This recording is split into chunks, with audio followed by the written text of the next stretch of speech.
So we can start. Dear friends, dear colleagues, it's a pleasure to introduce our new co-chairs of the SIOP Survivorship Network. As you know, the survivorship rate in childhood cancers has increased dramatically, especially in high-income countries. And with the GICC, we want that it increases more than 60% by 2030, at least in the 6 most common cancers, and we're trying for that. And in the Global Health Network, you know, there are a lot of webinars about it. But as we have the high survival rates, all our children, afterwards they're adolescents and young adults, they need a really good care for survivorship because we can have late effects. So thank you very much for the petition that was done by Dr. Maya, Dr. Rashmi, Dr. Nurdan, our world expert, Dr. Melissa Hudson, and the SIOP board was very happy to get the petition, and the new survivorship network has been established. And there were our colleagues really applied for both the co-chair position and the steering group position. Every CV was excellent, and they will have a chance to be in the leading positions afterwards as well. And I would like to introduce our new co-chairs of this new survivorship network, Dr. Maya Prasad and Dr. Nurdan Taçyıldız, very long-standing SIOP members, very active SIOP members, and very experienced colleagues. Dr. Maya Prasad is from India, from the Tata Memorial Hospital, pediatric hematologist, oncologist. She is a professor, and Nurdan Taçyıldız also is a professor of hematology oncology at the Ankara University in Turkey.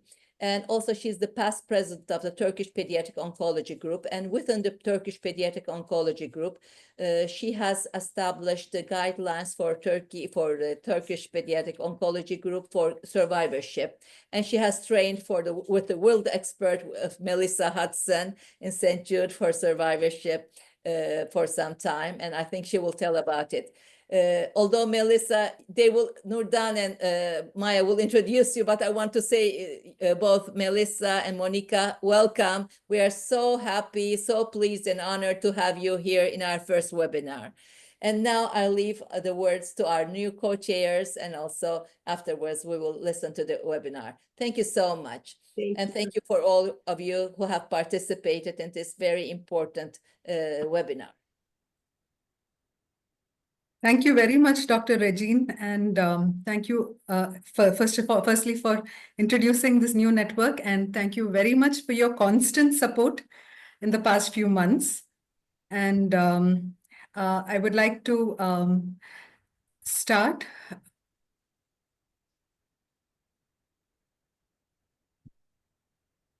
Sorry, I'm just sharing some slides.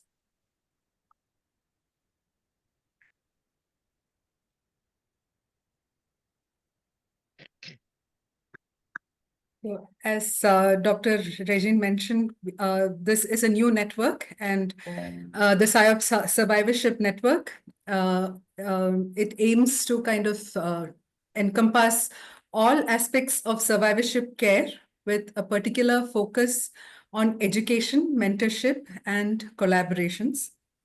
This is our steering group. We have Sydney from Kenya, David from the US, Maria Olsen from Sweden, Maria Oth and Catherine from Switzerland, Dr. Nurdan from Turkey, and I'm from India. And for those of you who would really like to be part of the survivorship network, but are wondering how to, you could either join our group via the SIOP Connect platform, or you could join the newly launched WhatsApp group. This has been launched just yesterday. So you could either use this QR code to join right now, or you could go onto the SIOP community page on WhatsApp and join this group on WhatsApp. Just a couple of general announcements. Abstract submission is already open for the SIOP Congress this year at Amsterdam. So please consider submitting, not just in survivorship, but in across all topics. And also, just in case you haven't yet renewed your membership for this year, please renew your membership. And there's a grace period of until January 31st if you're already a member. And the information on the promo code which is available for renewal is also available on the SIOP Connect and the SIOP website. So now we'll go on to our very first webinar. And as Dr. Regine mentioned, we are really fortunate and honored to have such excellent speakers with us today. Dr. Nurdan will do the introductions. Thank you. Thank you, Maya, and thank you, Dr. Regine Kebouidi, for introducing our survivorship network, and thank you for introducing us. And we are very lucky and privileged of us to have these very valuable speakers today. I would like to present first Dr. Melissa Hudson. She will be talking on the role of survivorship care in improving outcomes after childhood cancer. Dr. Hudson is the director of the Cancer Survivorship Division in the Department of Oncology at St. Jude Children's Research Hospital, USA, and holds the Charles E. Williams Endowed Chair of Oncology Cancer Survivorship. She also serves as the director of the After Completion of the Therapy Program. Dr. Hudson has been principal investigator of the CCSS, is the PI of the St. Jude Life, and she's involved with guideline development as part of the Children Oncology Group and the International Guidelines Harmonization Group. Her research interests are focused on understanding the long-term effects of cancer and its treatments on survivors of pediatric cancers and promoting healthy aging. She is at the same time my mentor before I start in survivorship guidelines and studies in Turkey. I would like to thank you her again, and please, Melissa, we are ready to listen. You go ahead and share.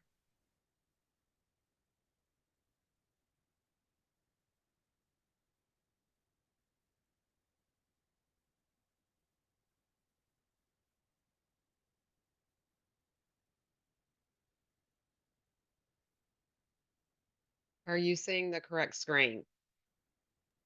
Yes, yes, yes, Dr. Okay. Okay. So I'll be addressing the role of survivorship care in improving outcomes after childhood cancer, and just want to note these disclosures: an employee of St. Jude, my grant support, and an editorial honorarium. So the key takeaways from this brief lecture are for you to appreciate that childhood cancer experience increases risk for chronic disease and psychosocial challenges across the lifespan. That survivorship care after completion of therapy that considers a survivor's unique risk associated with the cancer experience in the context of primary care can provide opportunities for early detection and interventions to improve health, and that comprehensive care, including psychosocial services, are essential to optimize duration and quality of survival. So as Regine said, we've had tremendous progress over the last 5 to 6 decades in developing curative therapy for childhood cancer. And you see now here survival estimates improving over the decades from SEER data from the National Cancer Institute of the United States. Contributors to this progress have included participation in collaborative trials, elucidation of cancer pathobiology that has been translated into novel therapeutics, advances in diagnostic imaging and radiation technology and supportive care that allowed us to stage and more accurately and provide better care for our patients. And then, of course, recognition of late effects. And we know that late effects encompass a spectrum of physical and psychosocial morbidities that may impact growth and development, organ functions, depending upon the specific agents and modalities, prospects for fertility and reproduction. Our survivors may be at risk of not only a recurrent primary cancer, but also new neoplasms, particularly as they age. And there is a myriad of psychosocial effects that can impact their achievement of social milestones in adulthood. Typically, late effects are related to specific cancer treatment modality, but they can be related to the general cancer experience. So we should be considering every survivor vulnerable to late effects. And it's important to note that some aspect of health has been affected by their cancer experience by most survivors.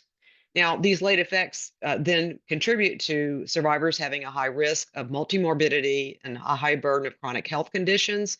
They have excess hospitalizations and healthcare utilization compared to non-cancer peers. They experience work limitations and challenges with healthcare access. and financial hardship. And all of these create quality of life deficits for them and their families and caregivers and loved ones. And we appreciate the progress, but we still see a disparity in survival in our cancer populations compared to non-cancer peers. And so here you see a figure from CCSS data that shows survival probability of of childhood cancer survivors noted in red compared to the US population. And you see that with increasing time from cancer, the cumulative mortality increases and there is an excess mortality in our survivor population. And if we look at what is underpinning this excess mortality, this is data from the St. Jude Lifetime Cohort published by Matt Earhart. We see that cumulative mortality beyond 25 years really is related in higher prevalence to health-related causes. And these are predisposed by late effects. So understanding adverse effects of cancer represents our responsibility to our patients and families. We can characterize adverse outcomes that are unacceptable, as well as those that are potentially preventable or remediable.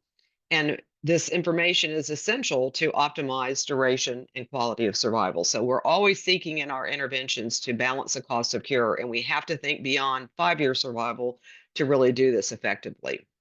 So it's important to note that late effects have been a big stimulus for change. In the early years of cancer therapy, clinicians noted that pediatric patients treated with comparable approaches to adults, for example, here, a radiation planning or simulation film for a survivor with Hodgkin lymphoma, if you have those same high doses and wide volumes of radiation, there were unacceptable musculoskeletal growths that can really impact the quality of survival.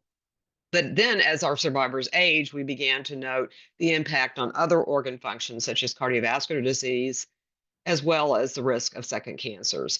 So collectively, the stimulus looking across the care continuum and across the lifespan have led to risk stratification of frontline therapy based on cancer biology and presentation and response to early therapy in an effort to reduce exposure to cytotoxic treatments. And then we've used the same information to implement risk-based health surveillance, linking an exposure with acute or persistent or late effects during and after therapy. So we have a lot of experience, and this is just an example of chemotherapy and radiation therapy, understanding the toxicity profiles of specific agents and understanding target organs at risk when individuals are treated with radiation therapy, and allows us to really think holistically about our survivors and understanding, their unique vulnerabilities related to age, sex, race, et cetera, the pre and comorbid conditions they may have in their survivorship experience, genetic factors that may predispose them for cancer and to begin with, but also may affect their ability to metabolize and anti-neoplastic therapy or recover and repair from cytotoxic therapy that increases the risk for late effects. And of course, we know if we're looking at the cancer, the tumor, the histology, the presentation, the specific treatments are all interrelated. And we know that our survivors also may experience events during therapy, such as sepsis or stroke that can have lifelong effects. And what we're learning more and more as our populations are aging, the impact of aging and this accelerated pattern of aging that is contributing to multimorbidity in our populations. It's important as clinicians that we consider all of this, but it's also important for us to direct our patients to health behaviors as noted here. And I actually should modify this to say health behaviors should also include participation in care and adherence to and management of chronic health conditions, because we see as our survivors are aging, this multimorbidity contributes excess risk on top of their cancer treatment-related risk. Well, we've used this information and the evidence linking late effects with therapeutic exposures to identify our high-risk categories and have developed evidence-based guidelines with screening recommendations largely, although this evidence is increasing for some outcomes, but most of our screening recommendations are based on expert clinical experience that matches the magnitude of this risk with the intensity of screening. So many groups have done this. Here are some that have been widely published, but I know across the globe, institutions and countries are also resource and risk adapting surveillance recommendations in their centers. that consider the cultural context of care. I also want to have a shout out for the International Guideline Harmonization Group that is seeking to have individuals across the globe work together to harmonize efforts. And this effort was started in 2010, and with the goal of optimizing the use of expertise and harmonizing national guidelines across the globe that would hopefully reduce duplication of effort and establish a global standard for survivorship care. The ultimate goal of this is to improve quality of survival, identify research agendas, and enhance research opportunities. And so there have been a harmonization of over 20 survivor health surveillance recommendations with new topics and updates of previous topics in progress. And I think that, unfortunately, this effort is largely European and North America based in participation, and we don't have as many players from other areas in the world as we would like. So if you are interested, please do contact me or Dr. Leontine Kramer, because we need that diversity of experience to to really contribute an effort that's going to harmonize and be culturally relevant. So in survivorship care planning, this is a personalized plan that ideally is developed by the oncology team. Often in centers, this doesn't come together until survivors get into long-term follow-up, but it should consider the specific cancer history and treatment, specify the primary cancer surveillance plan, but then also outline cancer and cancer treatment-related health risks and detail what kind of surveillance needs to be for other cancers, as well as other late effects that individual is at risk for. Importantly, they should also address lifestyle impact on cancer-related risk and include screening for and management of comorbid conditions and define who's doing what. In some centers, it's just the oncologist, but in other centers, especially with complex patients seeing many specialists, we need to know who is managing specific conditions, so there's not duplication or omission of care. And then our survivors greatly need our assistance in identifying resources to address their medical and psychosocial needs. But implementing this, particularly when they leave pediatric follow-up, as most places, survivors eventually age out. Follow-up care then is provided by a range of providers. So after the pediatric and medical oncologist involved in care, maybe there's a late effect specialist available, maybe not, but eventually, survivors in many places will go back to their primary care communities, and they may be seen by a pediatrician, an internist, or family physicians. And there's variability in access to these individuals to survivorship services and care and resources. And this is because our providers' education, training, and survivorship experience really dictate their experience and their ability to provide survivorship care. We know that there is variable healthcare coverage and health system resources to provide optimal care. And we know that survivors and families' financial resources often dictate what they have access to, which is unfortunate. Now, we need to think in the context of what's happened with care. Now, we've implemented risk stratified therapy. We have smaller populations that are high risk with children with high risk malignancies that have these life-threatening risks because they're getting more intensive therapy. We have a lot of survivors who still have life-altering risks for late effects, as noted here on the right side of the slide, that can be greatly impactful in their long-term follow-up.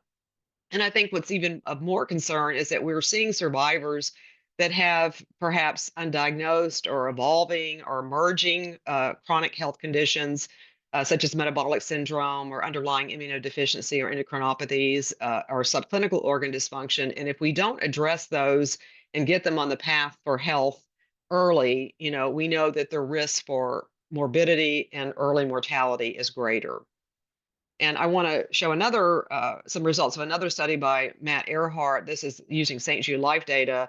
And we're looking at the cumulative burden of chronic health conditions among survivors at 18 when they reach age of majority, and 26, which in the US, if you have insurance, you're going to have to transition off insurance plans from your parents.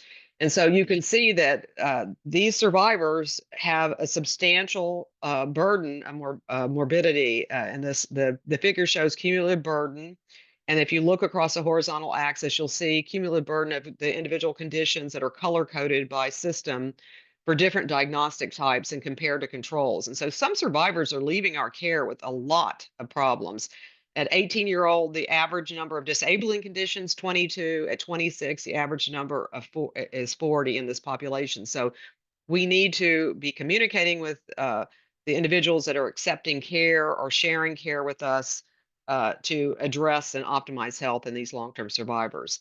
And the other reason we need to be monitoring survivors long-term is that we made a lot of changes, but we need to document what that progress is. So in this slide, again, from St. Jude Lifetime Cohort Study, with the study by Dr. Dan Mulrooney, we look at cumulative burden, color-coded again by the different systems affected. And you see that if you look, these are total therapy studies for ALL survivors treated across the decades. And actually, the cumulative burden is, is the same. If you look across, we haven't gained in in reducing cumulative burden of grade 2 to 3, 2 to 4 conditions. What has happened is we've changed the spectrum of morbidity with our changes in therapy. So in the more recent total therapy trials, where we've eliminated cranial radiation therapy, there's more musculoskeletal toxicity because of the intensity of in use of more potent corticosteroids. And our endocrine toxicity has been pervasive throughout, but the type of endocrine toxicity initially in the early trials that employed cranial radiation therapy for preventative leukemia, CNS leukemia, there was more hypothalamic pituitary axis dysfunction, whereas in our more recent trials, we're seeing more endocrine toxicity related to impaired glucose metabolism and overweight and obesity. So we don't know that we made a gain. Long-term follow-up of outcomes after therapy is essential to define cost and benefit in our populations. And I just want to, I don't have a lot of time, but I want to mention psychosocial implications. And this is very US focused, but I suspect it's going to resonate across the globe.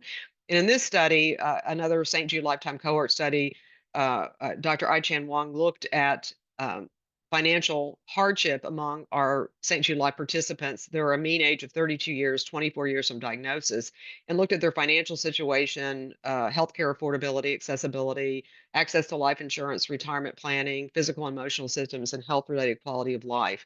And noted that when we looked at the domains of hardship, a third of survivors endorsed they had at least one domain affected, and another third, 2 or more domains.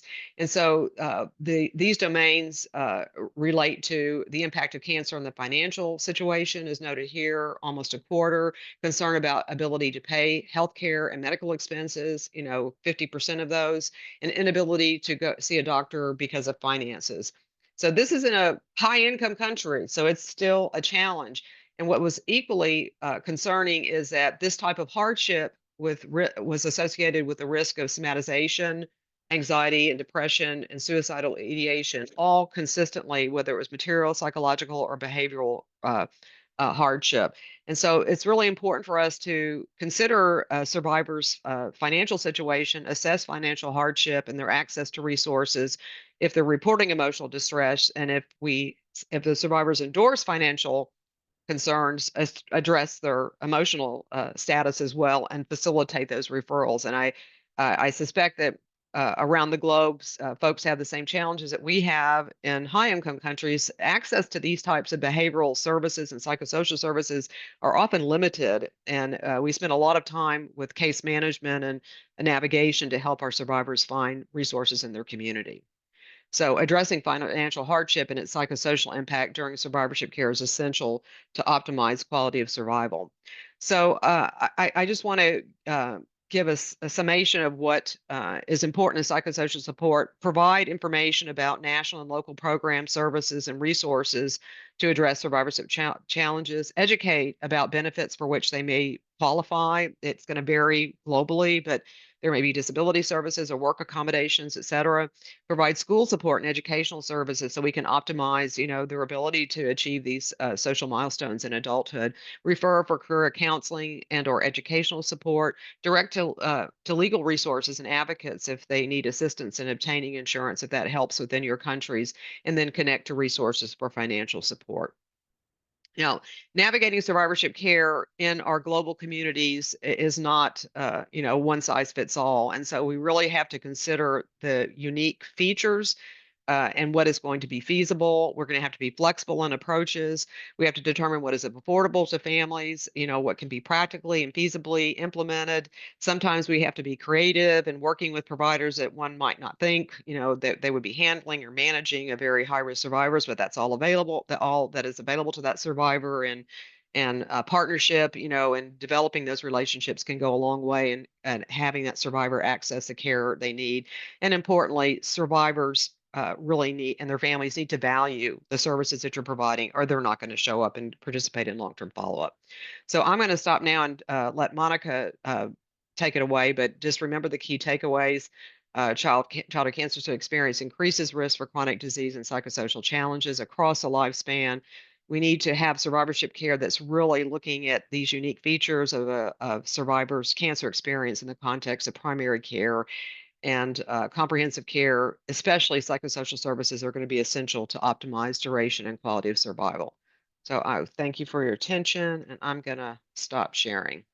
Thank you, Melissa, for this wonderful talk about the role of survivorship care in improving outcomes for the pediatric cancer patients. We are going to take the questions at the end of the session. So I would like to introduce Dr. Monica Cypriano for her talk. The title will be the Setting Up a Multidisciplinary Survivorship Clinic. I'm sure most of our friends will be getting some inspiration from them. Monica Cypriano is the Chief Medical Officer at GRAACC Pediatric Oncology Institute, UNIFEST. She also a member of SIOP's Scientific Committee and women leader in Pediatric Oncology Group. She is a member of the steering committee of the Brazilian Renal Tumor Cooperative Group, the Brazilian Late Effect Cooperative Group, and SIOP RTSG Stage 4 Steering Subcommittee. Dr. Cypriano is the head of the After Completion Therapy Clinic at GRAAC. Yes, Monica, please. Thank you so much. Thank you, Melissa, and thank you for the invitation. I'm sharing my slides. I hope can see it in the screen. Yes? Okay. They asked me to talk about setting up a multidisciplinary survivorship clinic. Just a bit of a statistic about childhood cancer survivorship. We know that 400,000 children and adolescents are diagnosed with cancer worldwide. In Brazil, there is about 8,000 new cases of childhood cancer per year. Globally, we estimate there are 6 to 7 million childhood cancer survivors. In US, where the statistics are more reliable, it's estimated 5 to 600,000 childhood cancer survivors, which comprises 1 in 250 adults between the age of 20 to 39. In Brazil, the statistics are not so reliable, but we estimate there are about 100 to 150,000. And this difference is because, of course, as a developing country, we do not have yet the survivor that we would like to achieve the same as developing countries, 85 to 90%. Therefore, this is just to say that we expect with the treatment advances all over the world that we are going to have an increase of the number of survivors. So how everybody who is thinking about setting up a multidisciplinary survivorship clinic, I would like to start by talking about the rationale for that. First, it is necessary, as Melissa already said, a coordination of care for monitoring and managing late effects. And I think one of the main reasons is that if you share the clinic between survivors and children who are in active treatment, of course, the survivors do not get enough attention because children who are in treatment, oftentimes they're sicker, they need chemotherapy right away, they need intervention, they need surgery, and all the focus is on resolving those issues because we know they are life and death many of the times. So survivors do not get the prioritization they deserve. So that's one of the reasons to have a dedicated clinic. Then What are the core elements of a multidisciplinary survivorship clinic? And the team composition is very important. Of course, should have a pediatric oncologist, a nurse practitioner is desirable, psychologist, social worker. As Melissa pointed out, they have a lot of psychosocial issues. As far as in the medical subspecialty, endocrinologists and cardiologists are the two most important, because endocrine late effects are the most common, but the cardiac are oftentimes the most serious. Educational specialists and nutritionists are also very important. The clinic goals should be surveillance for late effects, health promotion, such as lifestyle changing, enforced vaccination, for instance, for HPV, which is something that can prevent future cancer, psychological and educational support, and a transition to adult care when needed. As Melissa already said, and I hope convince everybody, it's very important to have a personalized care plan that should include treatment summaries and a risk-based follow-up tailored to the patient treatment history. So it's never one size fits all. Not, for instance, Wilms-Tumor, not all Wilms-Tumor are the same. We can have patients with stage 1 that receive 2 drugs and surgery, and we can have stage 4 and relapses that might have had radiotherapy, etoposide that can lead to second neoplasia, and a very intensive treatment. To start establishing the clinic, the first thing anybody should do is to assess the number of survivors in your institution and their needs that might be very different between a developing country and already United States or Europe. The infrastructure and resources such as space, scheduling, electronic health record, the team recruitment and the training. So educating the staff on survivorship guidelines is very important. Partnerships and funding, like in Brazil, it's very hard to get funding for any project. My clinic is funded by my institution, which is GRAC. We do not have external funding. And I think that might be the case in some of the other places in the world. And I recommend a pilot phase, like start with a small cohort to evaluate workflows and outcome. So I'm gonna say how we started here in Brazil. We started our clinic in actually 20 years ago, 2005. And what we consider our mission is to improve the quality of life of childhood cancer survivors in the long term, enabling each child and adolescent to reach their full potential.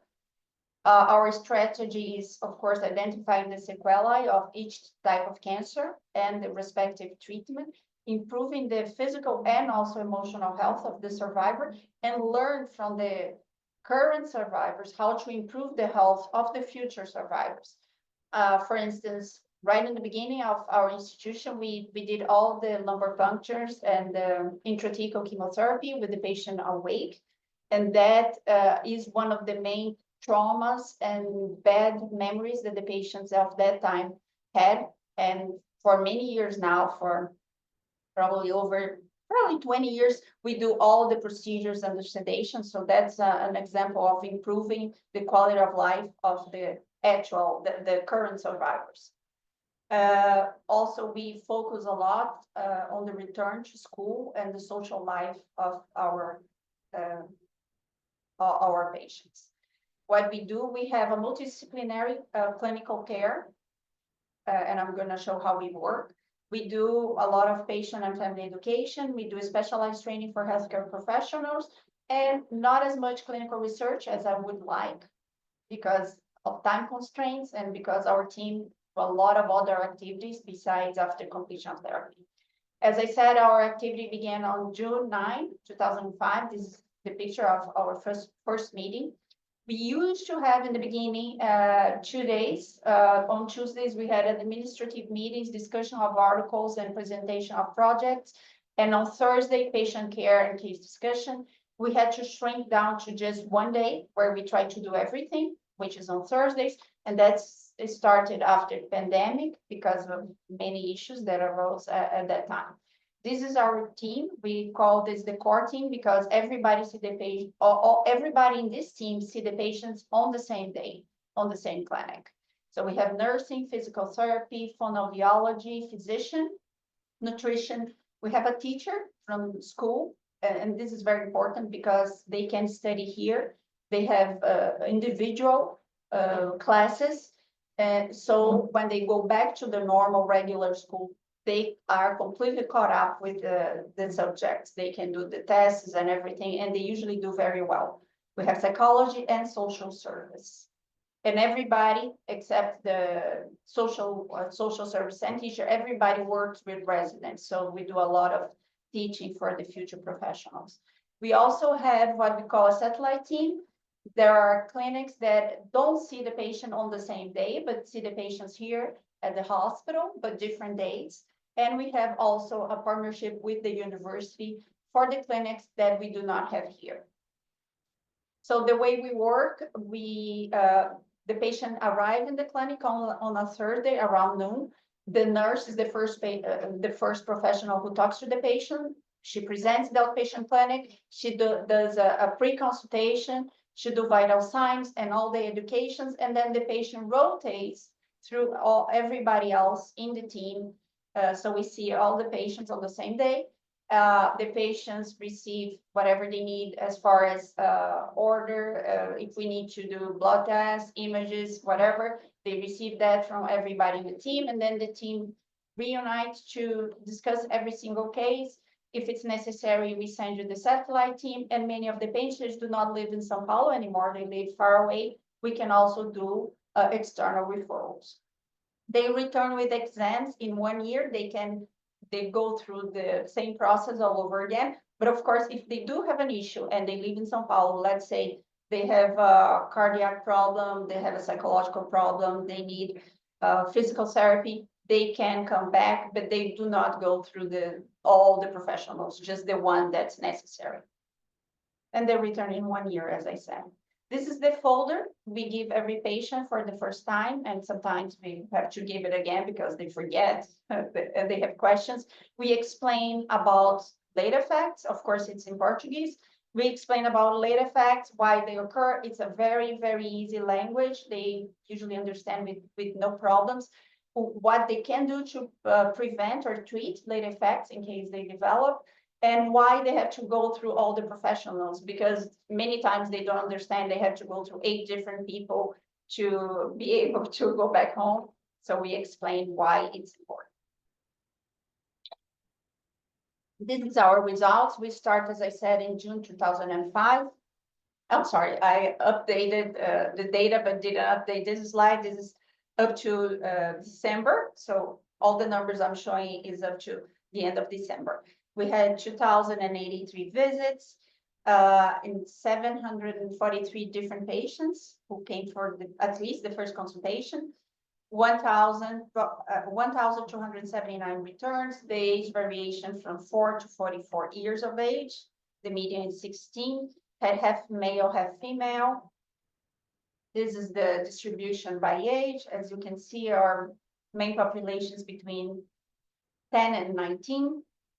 The diagnosis, we have a big bias because, of course, leukemia is the most common. Wilms tumor, I'm the one responsible for Wilms tumor, so I send a lot of my patients to my after completion of therapy clinic, but we have many others like CNS tumor, bone tumor, and all the others.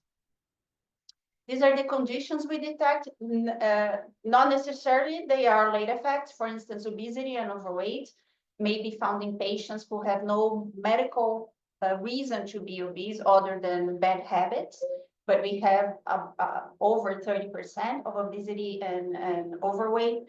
And then second is endocrine, orthopedic. We have a lot of bone tumor patients, neurologic, renal, hearing problems, and cardiac. And other issues that we detect, psychological issues are pretty common, almost 50%.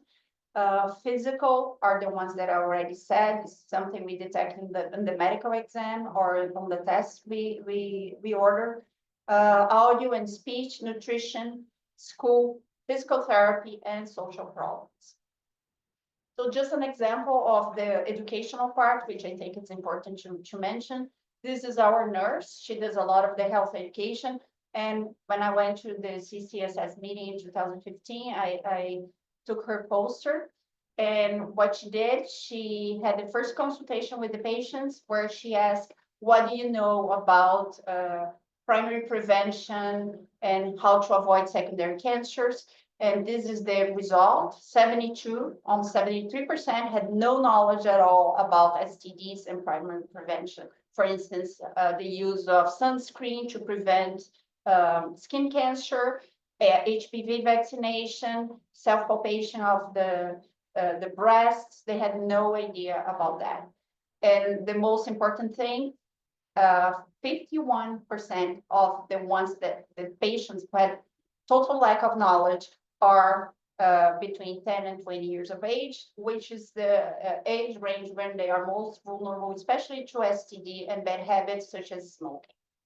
So she educated these patients about these issues, and then we said, well, do you think it works? Do you think they remember? Do you think it's worth our while to do all this educational part? So the next year, the year following the first paper, she did another study where she compared the score that she gives, like 0 means no knowledge whatsoever. 1, they have a little knowledge. Let's say they know about smoking or they know about the use of condom to prevent STDs. And 2, when they know basically all the points that she educates them. And then we have the first consult and the second, and we are very surprised that 82% of the samples showed an improvement on the score. But if they didn't know anything in the second consultation, second visit, they at least know some information. If they knew some information in the second visit, they knew all the information that was given before. So that's why I'm showing this to you. It's very important to do this health education. They remember. I don't know if they follow. That would be interesting to discover, but at least they retain the information even 1 year after it was initially given. And another paper that I think is important for people around the world to take a look is this model of care for survivors of childhood cancer, where they did an interview of many countries, including Brazil.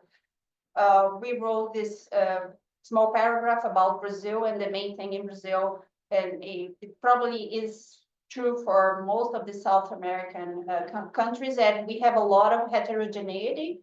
So there are places in Brazil that are very advanced, places that are not at all. And there is a huge difference among professionals' education and knowledge about survivor and childhood cancer. And our main issue nowadays here is the transition. So when they ask about young adult survivors formally transition, we do not, it's very rare, we do not have a formal way of transition. This is our main challenge nowadays. So it's very hard for us to send a patient away to the primary care provider, as Melissa said, in the clinic, in the community clinic, because we do not have a formal process. The patients do not want to be transitioned, and many of the informations get lost. So we are working on that, not only here at GRAD, but in the Brazilian Cooperative Group for Late Effects.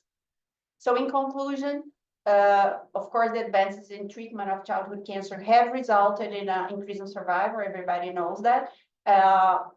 We hope everybody is very convinced that there is a need for long-term follow-up for the survivors, and the clinic ideally should be multi-professionally, should be apart from the patients who are currently being treated, because the survivors do not get the same attention if they are mixed with the patients who are sick, who are septic. There is a need for all professionals, patients, and families to advocate and contribute to survivorship care initiatives. And I think every survivor do deserve a tailored plan to thrive beyond cancer. I'd like to thank again the invitation, and I guess we are all open to questions right now. Thank you. I'm going to start sharing. Thank you. Thank you very much, Dr. Monica, and thank you very much, Dr. Melissa. Those were excellent talks, and I think this was the best way to kickstart our very first webinar. We already had a few questions in the chat box. Edith from Argentina, would you like to unmute yourself? Also, Mania. Sorry? Edith, you had a question for Dr. Melissa. You wanted... Yes, Melissa, I would like to be in touch with your organization and also to receive the study you show. And the similar thing is with Monica. I don't know how this group is going to function in the future, but I would like to be part of the group every time you meet. Because I have to say something else. I know Joao Braganza is also here. And I think that we as Childhood Cancer Foundations, we can and we should be more informed about these issues. We are doing a lot, but maybe we can do more together. So I put my email in the text in the chat. So if people have a specific thing they want from me, like if you want a paper, I think you wanted I-Chan Wong's paper, just let me know and then I can send it to you. Thank you very much, Melissa. Sure. Dr. Mitra, you had a question about how to involve radiation oncologists. Yes, and first of all, thank you very much for a nice presentation. Yes, to be honest, I really want to know how we could involve the radiation oncologist colleagues. I am a radiation oncologist, but I really, because many late effects come from radiation, and I really want to know how we could just involve a radiation oncologist colleague. Do you have any experience how to involve them in this very important? So yes, we do. At our center, we actually work closely with the radiation oncologist in outlining what organs are at risk. And so, of course, radiation technology has changed over time. So, in the early years, it was, like a cartoon drawn with the fields, and then they moved into CT planning, and now you can get a computerized output of what target organs at risk and what the dosimetry and the histogram dose volumes are to those specific organs. So we work with them, we get their summaries, we work with them if it's unclear what specific organs may be in the field as it relates to the screening that is needed, or sometimes we work because we're trying to understand is this a potential treatment related effect or something that is not related. And so I think we're lucky within our center because we're all on the same campus, we can accomplish that. I think it's likely pretty challenging at other centers if there are distinct facilities. So maybe Monica can comment about what they do, or other people can comment what they do. But we've had interest by our radiation oncologists in long-term follow-up, specifically looking at late effects, particularly in populations with brain tumors or sarcomas, et cetera. So I think we have an advantage because we're in a research center all on one campus. Oh, I think Okay, thank you. just to talk about our perspective.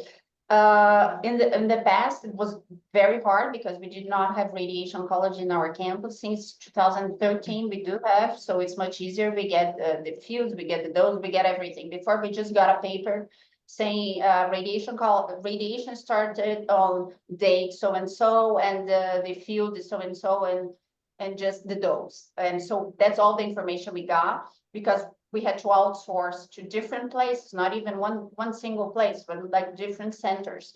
And most of the centers who did radiation oncology at that time, I'm talking before 2013, they did it for free. So it's not like we are paying and we can demand a lot of information. That's what they did. We had a partnership because we are a non-governmental organization, ONG. So we have limited resources. Since 2013, we do have a center here. Very good people working on the radiation oncology.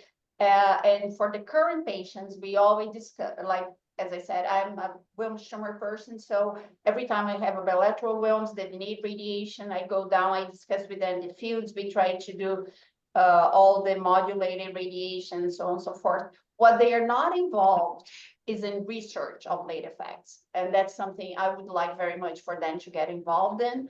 But because they are very busy doing the radiation, they did not get involved in research of late effects. But I'm very hopeful that in the future, we are gonna have an extra physician who is interested in that. But for the current patients, we are doing a much, much better job than we did in the past. As far as Okay, thank you. Yes. Okay, Mithra, thank you. there's an initiative called PenTech that radiation oncologists have organized to look at sort of developmental issues relating to late effects. If you email me, I can send you the link to Oh, that, yeah, because they have a series of articles in the Red Journal, and that group may be of interest to sort of monitor what they're doing, because they're beginning to extend those original studies.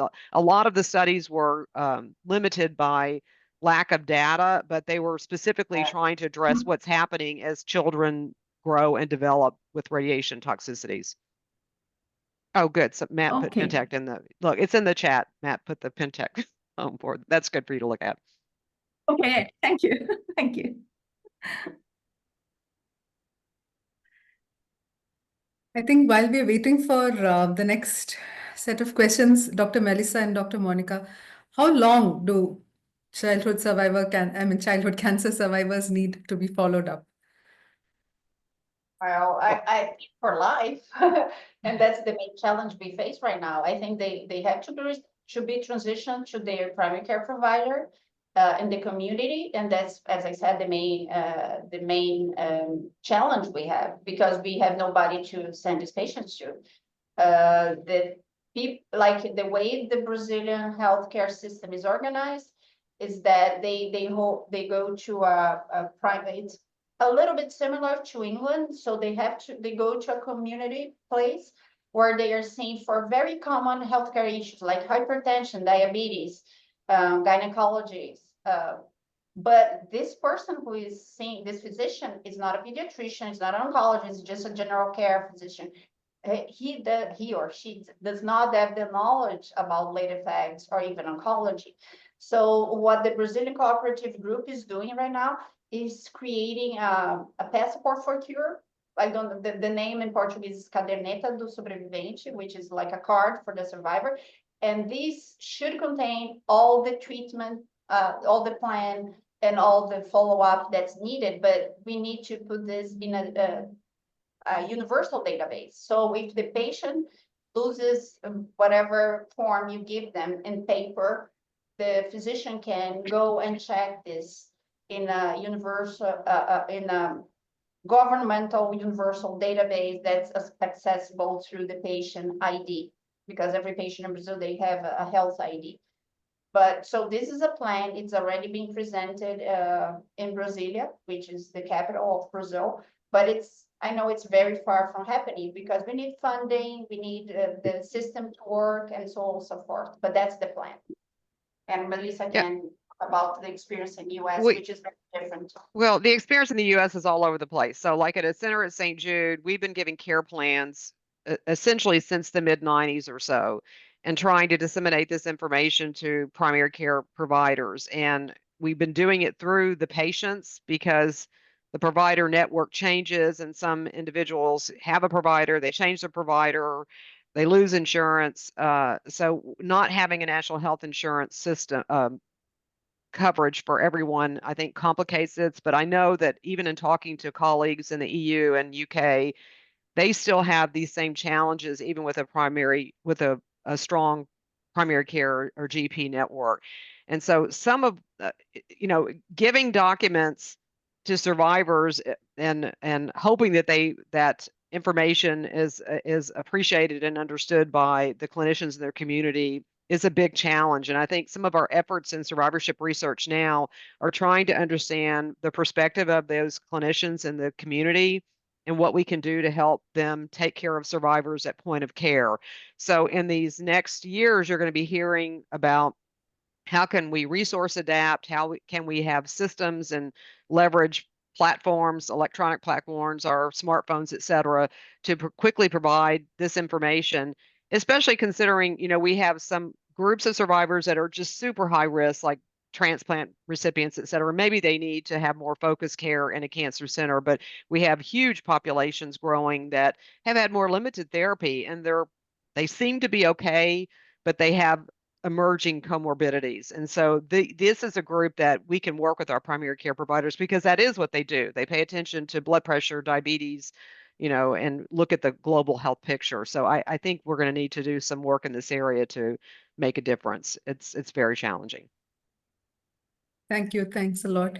There's a raised hand from Anna Carolina. Hi, yes, Ana Isurieta from Barcelona, Spain. I would like to make a question to Monica. Like, how long after finishing treatment do the patients transition to your clinic? And does everyone transition to this clinic, or it is stratified by risk? I mean, those patients who are at the low risk, do they get like first to the primary care physician, or all of them go to your clinic? And my second question is,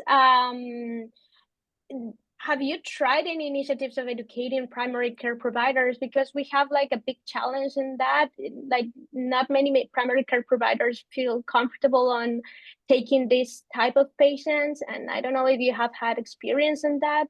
Thank you very much. So the way we work, after 2 years, the oncologist can send the patient to our clinic.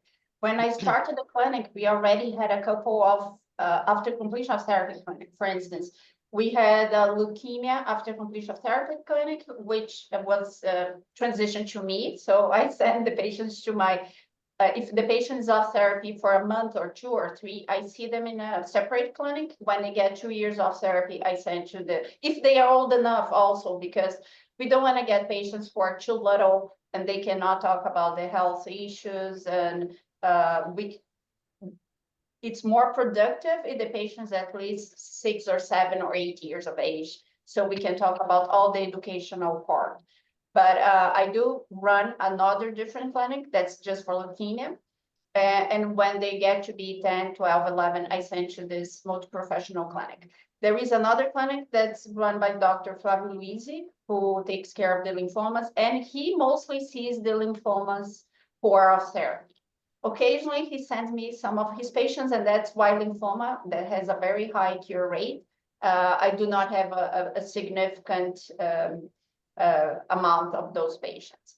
And that's, of course, I cannot force other people to send the patients to my clinic. We also have a limited number of patients we can see every Thursday, because it's 8 different professionals. We cannot see 10, 12 patients. We see usually 6. We tried at one point to see 8 patients, but then everybody was leaving too late, including the patients. They were complaining they have other things to do.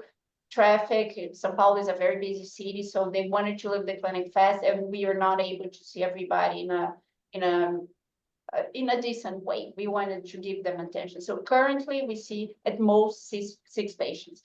So there is this, and I think this is the question about, we see patients after 2 years. We do not see every single patient, but we see a lot. As you said, as you saw, I think it's more important than seeing everybody to see whoever we are seeing, we give them enough attention so they can have a good experience. Otherwise, if we are just saying goodbye and hello, and they don't feel like we are listening to them. Because one of the things we notice, we get a lot of family history when we see the patients in the after completion of therapy clinic. For instance, we are able to diagnose people who we had no idea had Li-Fraumeni syndrome, because when the kid was first treated for adrenocortical carcinoma, which is very common in Brazil, the family was intact. When we saw this kid, after he was supposedly cured, but when we saw him at the ACT clinic, his mother had died, and she was very young, and she died of breast cancer. So then we had a whole conversation about the family history. We sent this patient off to the genetics. He did have Li-Fraumeni, and After that, his other brother had cancer. So some issues just arise in our clinic because we give the patients a lot of time to talk about everything, including family history, sometimes like social problems, relationship problems. So we don't want to rush the visit. That's why we don't see too many patients. At most, we see 6. Thank you. Thanks a lot, Monica. There's a question from Dr. Ozzy.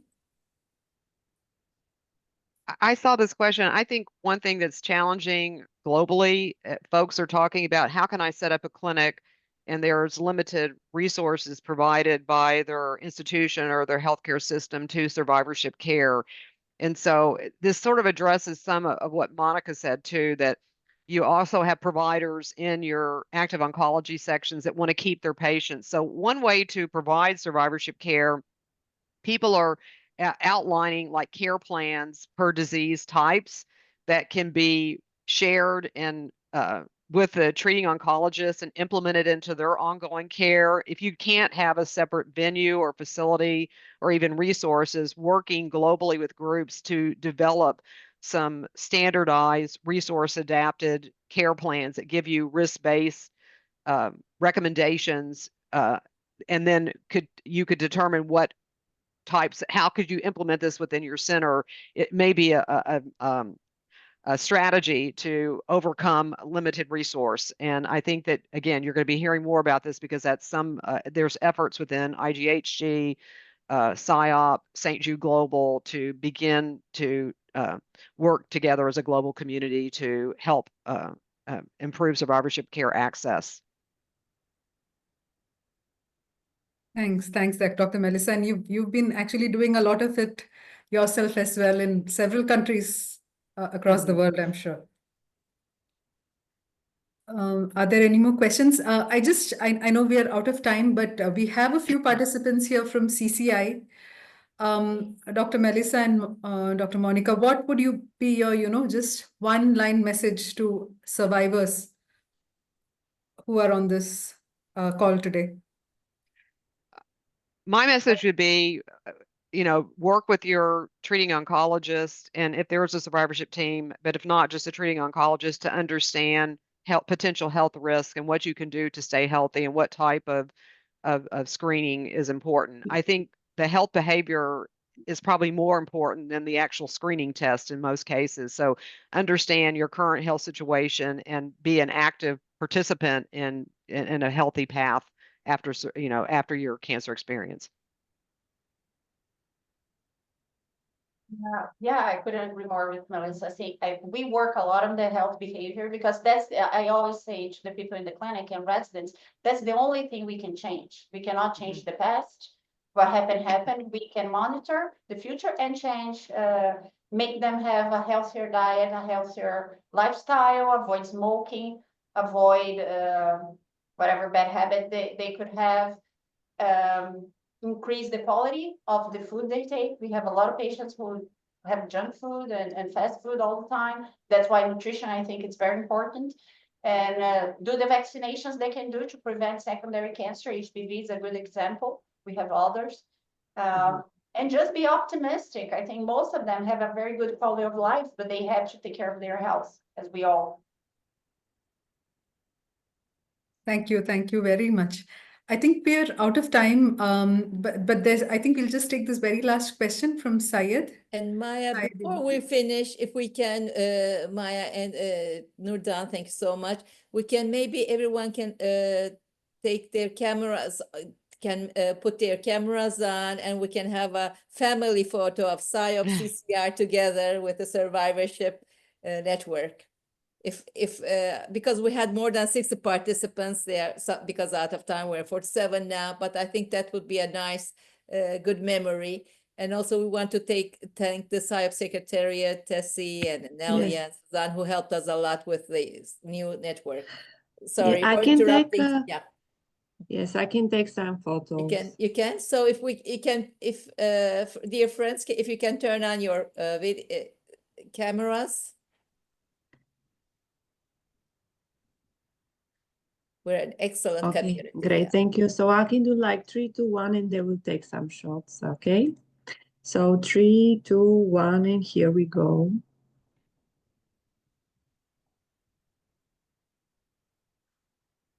Thank you so much for joining today's session. Yeah, and I'll give the last words to Maya, Nurdan, and our guests. Yeah. Thank you. I would like to thank our really, valuable speakers, Dr. Melissa Hudson and Monica Cypriano. And it was really very wonderful two talks we had in our first Survivorship Network webinar. Thank you for that. And I would like to thank Dr. Regin for joining us and introducing us. And another thank for the CCI members. They joined us, and it was very great honor for us. And I hope to do things together. And I have some announcement for you.